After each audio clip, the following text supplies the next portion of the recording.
என்னங்க பாக்குறீங்க? கேர்ள்ஸா இருந்தா நம்ம ஃபேர் ஸ்கின்னா இருக்கணும் அப்படின்ற அவசியம்லாம் இல்ல.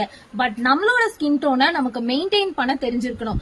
நான் வந்து ஒரு ஃபர்தரா ஒரு 2 இயர்ஸ் பேக் நீங்க பாத்தீங்க அப்படின்னா என்னோட ஸ்கின் டோன்ல இருந்து பயங்கரமா டேன் ஆகி சன் யூவி ரேஸ்னால பயங்கர அலர்ஜிஸ், பயங்கர டேனிங், ஸோ கலர் எல்லாமே பாக்குறவங்க எல்லாரும் நம்மள கேக்குற மாதிரி இருந்துச்சு. நம்மளோட ஸ்கின் டோன் நம்ம மெயின்டைன் பண்றது வந்து ரொம்ப ரெகுலரான ஒரு ஹெல்தியான விஷயம் கூட நம்ம சொல்லிக்கலாம். ஸோ இதுக்கு வந்து நம்ம ஃபேரா இருக்கணும் இல்ல டஸ்கி ஸ்கின் டோனா இருக்கணும் அப்படின்ற அவசியம்லாம் இல்ல. எந்த ஸ்கின் டோனா இருந்தாலும் எல்லாமே அழகுதான்.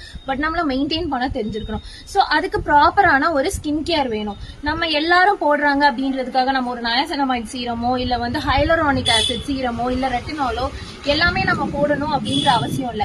நம்மளோட ஸ்கின் என்ன டைப், நம்ம ஸ்கின்னுக்கு சீரம் தேவையா அப்படின்றது எல்லாமே தெரிஞ்சுக்கிட்டு தான் நம்ம போடணும். If you are a normal skin type உங்களுக்கு வந்து எந்த சீரமும் தேவையில்லை. ஜஸ்ட் கிளென்சர், டோனர், ஒரு மாய்ஸ்சரைசர்